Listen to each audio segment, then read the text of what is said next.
Hey guys. Alright, so in this video we're going to go over the day 5 update to the armor stacker on the Doriani setup. In this video I mainly want to go over some changes to the Bloodline Ascendancy I've made.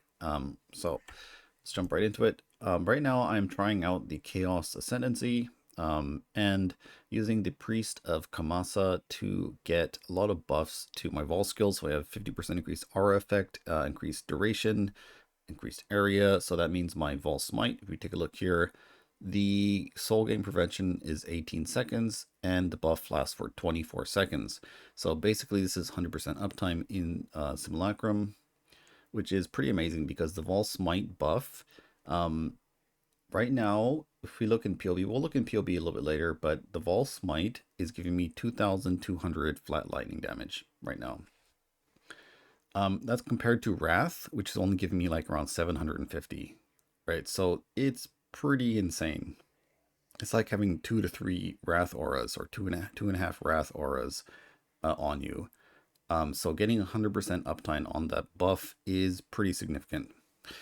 Okay, so also there are some other cool things you can do with this. So that means my VAAL haste is also going to be pretty lengthy. It's 8-second VAAL haste. It's pretty long. And then we also have the small node here that gives you 1 VAAL soul per second. So this is not, it's not like each one of your auras gets 1 per second. It's just 1 and it randomly chooses which aura will get the soul. So you, I guess, don't really want to have a lot of VAAL skills because then, you know, the one you want might not get the souls, but it doesn't really matter, I think, because in Simulacrum, as soon as the soul gain prevention is down, since there's so many monsters that we're killing, that your VAAL skills just recharge really quickly. So, okay. One other cool thing is if you did have a VAAL Molten Shell, the VAAL Molten Shell you can get to also last for like 20 seconds or 22 seconds. So you have a 22-second VAAL Molten Shell, which is kind of insane, right? Anyways, I haven't really gone and done that. I might try to do it at some point, but this is just to, you know, try out something new. And it's not like 100% optimized, right? Like this is very dirty job, you could say. Don't really want to spend too much time, you know, planning things out or theory crafting because I want to get back to farming as soon as possible. So what I've done is basically just pick the ascendancy, decided what can I remove that's not going to cost a lot of money and spend a lot of time, and then removed it and then fixed it. So basically I got rid of the Necromancer Ascendancy. The Necromancer Ascendancy, let's go take a look in POB real quick. It'll be a little bit easier to sort of explain some of these things as we go. Okay, so now we're in POB, and we can take a look here. So this is what I was saying with the added lightning damage. You can see that the VAAL Smite buff is 2,217, whereas the Wrath is 755. So a huge difference in the amount of damage we get. And if we turn off the VAAL Smite, you can see we're going to be losing quite a lot of damage. We go to 50 million full DPS without the VAAL Smite buff, and about 97 million, almost 100 million DPS. So this is basically doubling our damage, pretty much. It's pretty insane. And I don't even have a 2120, and my Empower is only level 3. So if we had like the proper setup, we can get even more damage. It's gonna be pretty insane. Okay, so let's take a look over here. So the Necromancer Ascendancy, this is really good. But at the moment, I don't have that much aura effect. So this is only like, as you can see, a 7.7% increased damage increase, although this is up pretty much all the time, anywhere. But in the content I'm playing, Simulacrum, the VAAL Ascendancy, we can take a look here. This is about 15% damage increase. And also gives us more duration on the VAAL skill. So basically better uptime on the VAAL skills, and it is more damage overall than Necromancer when the VAAL skills are up. Okay, so, and also since Necromancer is also just attack speed pretty much, and I'm using Soul Ascension, which is giving me Soul Eater, which is a lot of attack speed. You can see Necromancer only does it, you know, I'm at 12 attacks per second with a full Soul Eater stacks. Necromancer only puts me to it doesn't even put me up to 13. So we already have a lot of attack speed anyways, so getting more VAAL stuff, more flat damage from the what do you call it, more flat damage from the VAAL smite, and then also a little bit more attack speed from the VAAL haste is a little bit better overall, I think.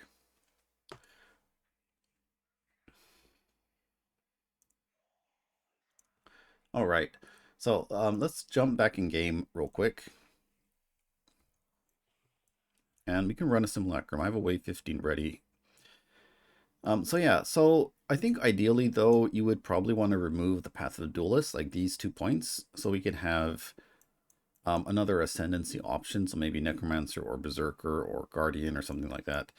And, you know, figure out a way to connect the trees. And normally the way you would do it is you can either go around the left side, you can go around the right-hand side. Eventually when you want to get precise technique, you go around the world this way. The downside is this middle area is just so efficient for energy shield and aura effect with the timeless jewel. Another way is you can come down this way. And if you are picking up this jewel socket here for 4 points, then it's the same amount of points connecting here and connecting up here, right? So it's like 1, 2, 3, 4, 5, 6, 1, 2, 3, 4, 5. Oh, it's 1 extra point. But anyways, so there's a couple ways to do that, but the downside is I guess you do lose extra points. So it's like 2 points here, 1 point here, so that's 3 points here to lose. So I mean, there's probably a way to fit it in, but at this point, I think not really that much point in kind of min-maxing this build so much, because pretty soon we'll be playing the actual fire overcap version of the build. So kind of leave it as it is. Overall, I think though it is a little bit better than the Necromancer. Getting that extra damage is pretty significant. Okay, so I made a few changes to my gear. Mainly it's going to be the graft. So I did show this off on the previous video, but now I'm actually trying it out. So this is a Aegis tool craft, and this gives you the skill Preserving Stillness, where whenever you apply exposure, you get a basically guard skill that absorbs 1,300 damage. Very low cooldown, only 6-second cooldown, and the buff duration is 4 seconds. So 2-second downtime on the buff, which is pretty good. And also these tool graphs can roll a really, really cool mod for the non-VAAL skill strike 1 additional nearby enemy. Initially, I thought only 1 strike is not going to be good enough for farming Simulacrum because of the clear, but see, the VAAL smites are pretty big AoE, so I'm actually only running 1+1 strike, and I still am getting a lot of times 6 waves, 6 rewards in the Simulacrum still, so it's pretty good, I think.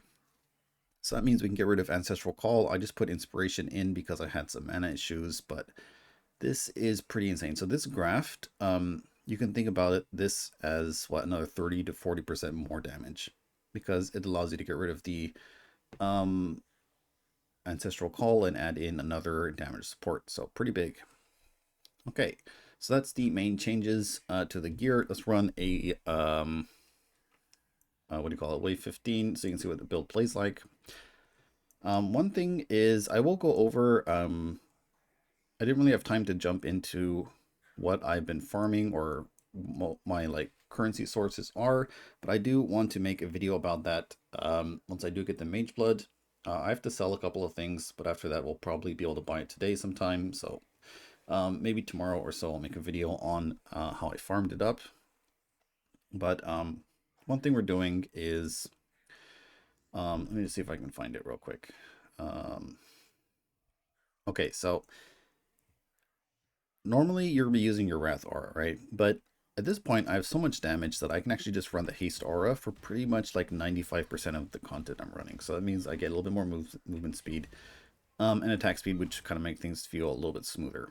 But anyways, we'll do this on the Wrath Aura here. So actually I can run all the way up to wave 15 in the Simulacrum with only using the Haste Aura, which is kind of cool, because I guess we just have so much flat damage coming in from the